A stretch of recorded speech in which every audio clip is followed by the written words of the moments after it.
बोलिए श्री राधा वल्लभ सरकार की जय। सदगुरुदेव भगवान की जय।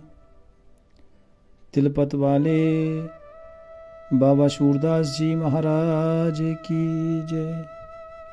प्यारे प्रभु प्रेमियों, आप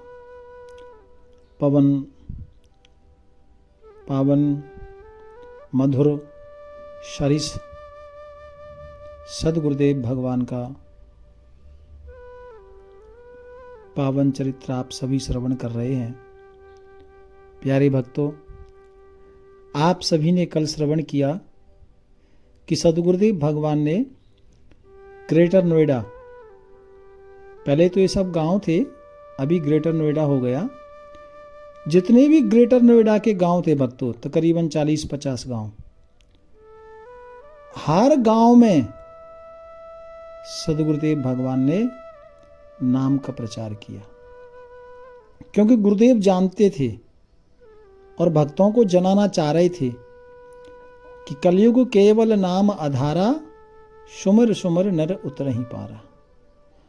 और सदगुरुदेव भगवान ने इतनी सुंदर लीला की भक्तों कि जैसे कोई छोटा बच्चा होता है ना, आप उसको बोलो कि नमस्ते करो, राधे राधे बोलो, तो वो नहीं बोलता। फिर आप उससे कहता अच्छा टॉफी दूंगा, बोलो राधे राधे, तो फिर वो बच्चा बोलता है। ऐसे ही सदगुरुदेव भगवान ने गांव के शुद्ध जो भोले भाले व्यक्ति थे, तो गुरुजी ने सोचा कि ये तो भजन कीर्तन में प्रवेश करेंगे ना करेंगे। तो ये भगवान गुरुदेव की एक लीला थी कि जीव कोई भी कार्य लेकर आता तो कहते ठीक है, ये काम ठाकुर जी करेंगे और ये काम पूरा होगा तेरा, लेकिन तुझे संकीर्तन करना पड़ेगा। और सदगुरुदेव भगवान ने धीरे धीरे पूरे नोएडा के जितने भी गांव थे भक्तों, जितने भी गांव थे, मैं सबकी चर्चा कर रहा हूँ, ऐसा कोई गांव नहीं जिसमें राधा वल्लभ श्री हरवंश नाम का संकीर्तन नहीं गूंजता हो। हर गांव में दादरी सूरजपुर से लेकर के इधर 15 सेक्टर तक, छलेरा तक 6 सेक्टर तक, ये जो भी गांव थे, और उधर पीछे 62 और जो भी 61 सेक्टर हैं, इनमें जितने भी गांव पड़ते थे 40-50, हर गांव में एक मंडली बन गई थी उस समय संकीर्तन की। और गुरुदेव के वचन से, आशीर्वाद से लोग इतने प्रभावित हो गए थे भक्तों कि हर व्यक्ति भगवान का नाम संकीर्तन करने में लग गया। यानी गुरुदेव चाहते थे कि जीव भगवान से जुड़े, और गुरुजी ने धीरे धीरे थोड़ा लालच देके, लालच बोले तो गुरुजी के पास जो पावर थी, जो शक्ति थी, वो उन्होंने किसी चमत्कार के लिए, धन के लिए उस शक्ति को बर्बाद नहीं किया। गुरुदेव ने नाम का प्रचार करने के लिए ठाकुर जी की शक्तियों को कार्य में लिया, आप ऐसा समझ सकते हैं। तो जैसे कोई आता कि गुरुजी मेरा ये काम है, अच्छा ये हो जाएगा भैया, भगवान करेंगे, ऐसा बोलते थे, और वो काम होता था लोगों का। और जिसका नहीं होता था उसको टाइम देते थे। जैसे एक सामने की घटना है, एक बहन आई, बोले बाबा मेरी शादी को 12 वर्ष हो गए, कोई संतान नहीं है। तो गुरुजी ने कहा बेटा कोई बात नहीं, 2 साल और इंतजार कर। और आपको आश्चर्य होगा कि गुरुजी ने समय के साथ में आने वाले बच्चों का नाम भी रख दिया कि तुम्हारे पास 2 बेटे आएंगे और उनका ये नाम होगा, ये नाम रखना। और आप सोचो, 2 साल पहले जो महीना दिया, जो दिवस दिया, उसी दिन उसी महीने में उन बच्चों ने जन्म लिया और गुरुजी ने नाम पहले ही रख दिया। ऐसी लीलाएं करते तो लोग बड़े प्रभावित हो रहे थे। और प्रभावित होने का मतलब ये नहीं कि गुरुजी कोई उनसे धन का या कोई ऐसा कुछ नहीं था। बस सिंपल लोगों से बस यही कहते भैया भगवान का नाम जपो। और गुरुजी का ये नियम था कि रात्रि के 2 बजे भी, क्योंकि पहले तो ये सब आम गांव थे, इतने संसाधन नहीं थे, अब एक घटना, रात के 1-2 बजे एक बंदा आया नोएडा में जहाँ गुरुजी रुके थे, और वो गेट से कह रहा था कि मुझे बाबा से मिलाओ, बाबा से मिलाओ।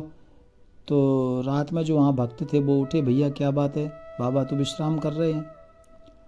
तो वो गेट पर चर्चा हो रही थी भक्तों, और गेट तकरीबन जहाँ गुरुजी बैठे थे वो गेट से जगह 150 फुट अंदर थी। इतनी अंदर गुरु महाराज अपने रूम में विश्राम कर रहे थे। अब वो तो गुरुजी जाने कि विश्राम कर रहे थे या भजन कर रहे थे, लेकिन जो लोग गेट पर खड़े होकर बात कर रहे थे कि गुरुजी नहीं है, तो अंदर से ही रूम से गुरुजी ने आवाज लगाई, भैया आजा आजा आजा, मैं तो तेरो इंतजार कर रहा हूँ, ऐसे नाम लेके बुलाया। और सब चौकन्ने हो गए। रात के 1-2 बज रहे थे भक्तों। तो वो आया, रोने लगा कि गुरुजी ने कहा क्या बात है बेटा। कहा गुरुदेव, मेरी पत्नी बहुत बीमार है, इलाज कराया ठीक नहीं हुआ, अब लगता है कि वो अपने प्राणों को त्याग रही है। और अब क्योंकि उस समय पूरा खादर था, इतनी व्यवस्था नहीं थी। तो गुरुजी ने कहा कोई बात नहीं बेटा, तू चिंता मत कर, सब ठीक करेंगे ठाकुर जी। तू कुछ साधन लेके आया है? हाँ बाबा, साइकिल है मेरे पास। कोई बात नहीं, तो चल मेरे को लेके चल। साइकिल पर गुरुजी पीछे बैठे और कितने 5-10 किलोमीटर साइकिल पर गए, और जा कर के बोला अरे पागल, ये लाली को कुछ नहीं होगा, ये तो ठीक हो गई। और आप विश्वास करें, सुबह वो जो उनकी नूह रानी, जो बंदा गया था उनकी पत्नी, सुबह तो वो अपने खेत पर चली गई थी काम करने के लिए। ऐसे अद्भुत अद्भुत चमत्कार, मतलब छोटे से छोटा काम और बड़े से बड़ा काम, ऐसा सदगुरुदेव भगवान इतनी लीलाएं अपनी कर रहे हैं, लोगों का कल्याण। और फिर कोई कहता गुरुजी कोई सेवा कोई बात, कुछ नहीं, केवल यही भैया हरि नाम संकीर्तन करो। तो ऐसा छोटा छोटा गुरुदेव लोगों का कार्य करते या कल्याण करते और लोगों को भजन से जोड़ते। एक ही आप श्री का लक्ष्य था कि श्री राधा नाम से जुड़ो। एक आपको घटना बताऊं, शायद अभी 10-15 वर्ष पहले तो मैं उन व्यक्ति से मिला था। अब मुझे पता नहीं वो जिंदा है या नहीं, लेकिन उनकी पत्नी से और उनसे उनके बच्चों से मैं खुद मिला हूँ। और उस बहन का नाम है उषा, दिल्ली में रहती हैं, दवाइयों की इनकी फैक्ट्री है। और जब मैं नोएडा रहता था तो ये बहुत आती थी सेवा करने के लिए। और उनकी एक आश्चर्यचकित घटना है, उनके पति को दिल्ली अस्पताल में भर्ती कराया था और वो 8 दिन भर्ती रहे। 8 दिन बाद डॉक्टरों ने जवाब दे दिया, और डॉक्टरों ने कहा कि देखो अब इनके फेफड़े या सांस की नली ये अवरुद्ध हो गई है और अब हम कुछ कर नहीं सकते, और हमारी ओर से ट्रीटमेंट अब हो नहीं सकता, बेशक आप इस बंदे को घर लेके जाओ। तो अब कोई कह रहा था कि इसमें कुछ बचा नहीं, ये मर गया, ऐसे गल्लाएं चर्चा हो रही थी। उनकी पत्नी रो पड़ी और डॉक्टर बोले कि अब नहीं, अब तो जीरो है, अब कुछ हो नहीं सकता और आप घर लेके जाओ। डॉक्टर बार बार यही बोले कि आप घर लेके जाओ। और जो वहाँ बंदे थे वो कह रहे थे कि अब तो इनके शरीर में कुछ है नहीं, सांस भी रुक गई है और ये तो मर गए और ये कुछ बचा नहीं।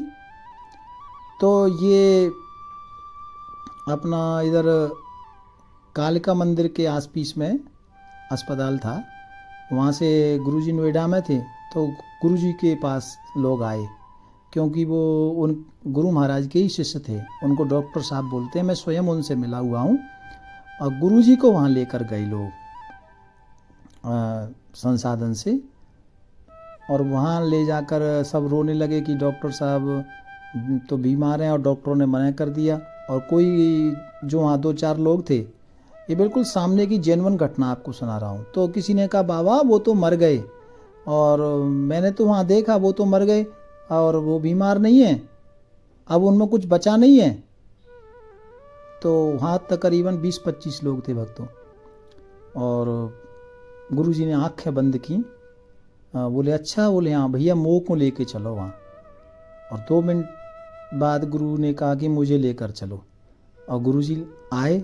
अब ईश्वर जाने गुरुजी ने आंखें बंद करके क्या देखा, और उनकी लीला तो वही जान सकते हैं कि लोग कह रहे थे मर गए, और गुरुजी ने क्या देखा, और गुरुजी वहाँ से आए अस्पताल भक्तों।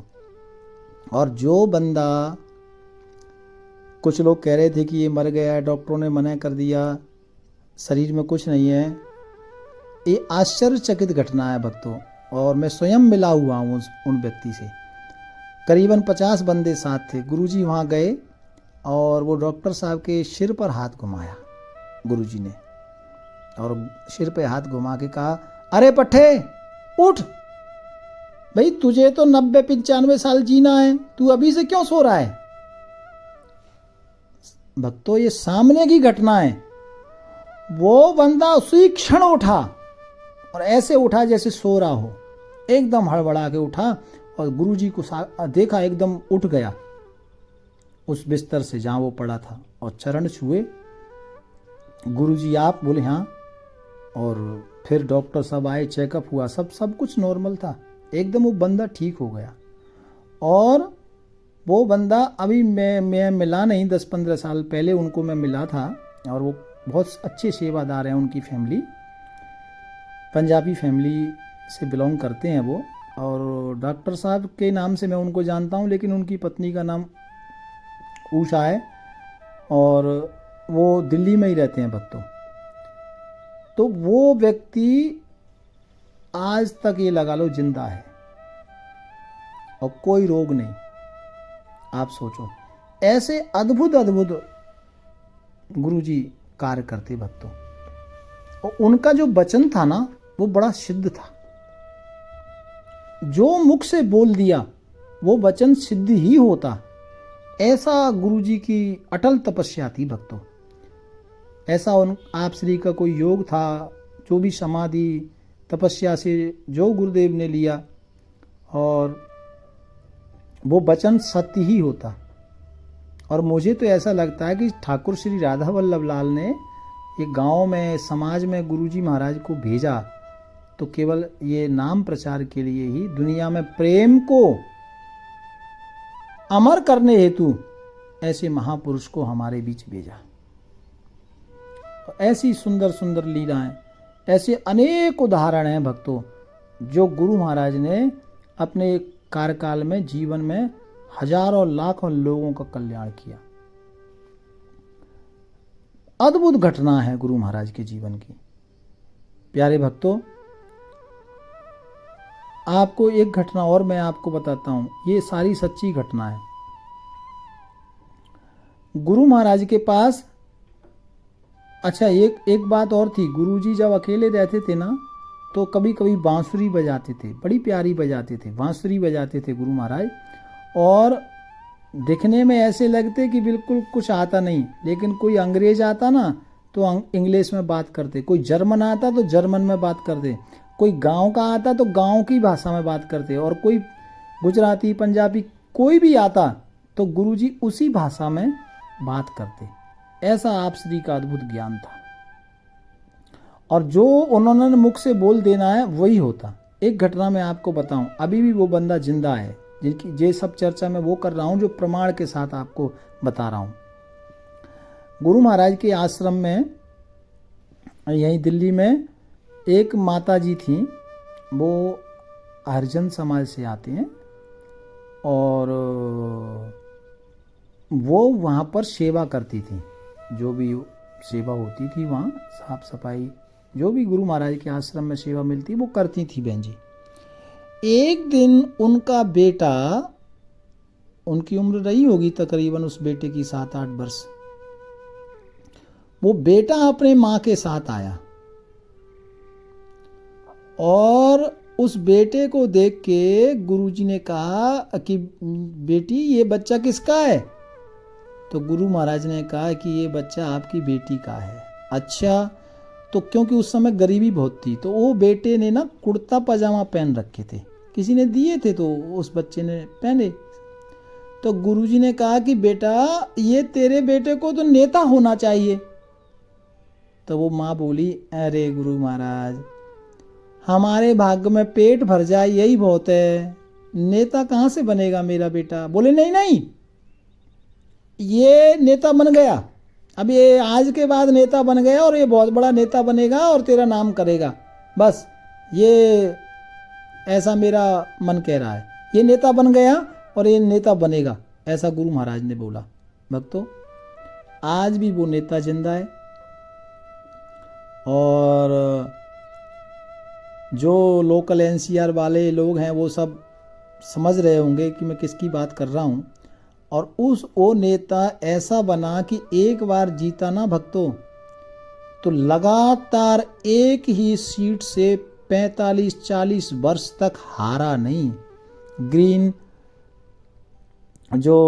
ग्रीन बुक कौन सी बुक होती है, और उस बुक में उसका नाम लिखा गया। मैं आपको सत्संग भी उसी भाषा में सुना रहा हूँ, और मुझे ऐसा लग रहा है कि मैं गुरु जी के सामने बैठा हूँ, इसलिए अपनी भाषा सब भूल गया।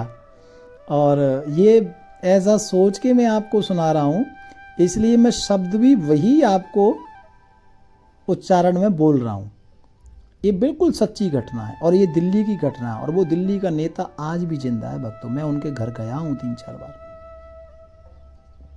45 साल तक वो बंदा हारा नहीं, और आज भी वो बंदा गुरु महाराज की समाधि में मत्था टेकने आता है। तो ऐसे अद्भुत चमत्कार थे, मतलब जो मुख से बोल दिया ना गुरु जी ने, वो बात कट नहीं सकती थी। ऐसा गुरु महाराज की तपस्या थी भक्तों। यहाँ से गुरु महाराज फिर वापस वृंदावन आए भक्तों, और वृंदावन में आकर के क्योंकि यहाँ सब भक्त भी आते थे, सब लोग आते थे, और वृंदावन जब गुरु महाराज आए तो यहाँ पर संतों के साथ मंडली, लंगर, भंडारा, ये सब बड़े दूर दूर से लोग दर्शन करने के लिए वृंदावन में आते थे। और वृंदावन के बड़े बड़े महापुरुष गुरु जी के पास आते थे, सत्संग होता था। तो ऐसी विशेष जो गुरु जी के जीवन के चरित्र हैं, जो घटना है, वो मैं आपको बता रहा हूँ। और वो मैं आपको इसलिए बता रहा हूँ कि संत जो होते हैं, सद्गुरु जो होते हैं, और क्योंकि ये आखिर में आपको सुनने को मिलेगा, गुरु लोग, संत लोग सामने वाले व्यक्ति के पाप को लेके स्वयं भजन से उसको ख़त्म करते हैं। ये ऐसे नहीं होता कि कोई जादू की छड़ी से किसी का भला हो जाए। भला तो देखो, चमत्कार तो कोई भी कर सकता है, लेकिन भला आप किसी का करना चाहते हैं, उसके लिए तो आपको भजन करना पड़ेगा, तपस्या करनी पड़ेगी। तपस्या से ही आप किसी का दुख हरण कर सकते हो। और गुरु जी की तपस्या विशेष थी। मैं आपको ये कहना चाह रहा हूँ कि गुरु महाराज का तप इतना था कि वो किसी का भी दुख हरण करने में सक्षम थे भक्तों। ऐसी अनेक लीलाएं। और देखो, वृंदावन जब आ गए थे गुरु महाराज, तो वहाँ पर भी पता नहीं कहाँ कहाँ से, दूर दूर से लोग गुरु महाराज के पास आते थे दर्शन करने के लिए। और गुरु महाराज के जीवन में ऐसा भी कई बार देखने को मिला, कई लोगों ने देखा, ये घटना है कि एक बार गुरु महाराज वल्लभगढ़ पड़ता है फरीदाबाद के पास में ही, तो वल्लभगढ़ में आजकल वहाँ मंदिर भी है। वल्लभगढ़ में गुरु महाराज आश्रम में बैठे थे, और फरीदाबाद के एक सज्जन, और वो अभी तो गुजर गए थे कोरोना काल में, ले उनके पिताजी गुरुजी के पास गए, और उन्होंने जाकर कहा कि बाबा वृंदावन जा रहे हैं, चलो। तो गुरुजी ने कहा, हाँ भैया, वृंदावन तो मोको भी जानो, लेकिन तुम जाओ, मैं बाद में आऊँगा। और जब वो वृंदावन पहुँचे भक्तों, और देखा तो सामने गुरु महाराज गद्दी पर बैठे हैं। मतलब वो कार से आए थे, और गुरु महाराज, उनको आने में 2 घंटा 3 घंटा उस वक्त लगा, और गुरु महाराज उनसे पहले ही जाके 1 घंटा पहले वृंदावन में दर्शन दे रहे हैं। मतलब जहां गुरु महाराज जाना चाहते थे, ऐसा क्या हो उनके पास पावर था, ये हम लोग जानते नहीं, लेकिन ऐसा साक्षात हमने देखा है कि गुरु महाराज कहीं भी उपस्थित हो सकते थे। वृंदावन में भी गुरु महाराज दर्शन दे रहे हैं, और बल्लभगढ़ में भी दर्शन दे रहे हैं। ऐसी अद्भुत लीलाएं गुरु महाराज के जीवन की हैं भक्तों। और अद्भुत लीलाओं का लोगों ने दर्शन किया। और लोग जब गुरु महाराज के पास आते तो बस एक ही उनको कहते, भैया श्यामा श्याम का भजन करो, भैया राधा वल्लभ लाल का भजन करो। ऐसे सबको गुरु महाराज एक ही ज्ञान देते और कुछ बताते नहीं, केवल एक ही चीज़ बताते, भैया भजन करो। तो ऐसी अनेक लीलाएं और गुरु महाराज की हम श्रवण करेंगे आगे। आज वाणी को यहीं विराम करते हैं। प्यार से बोलो राधे राधे राधे राधे।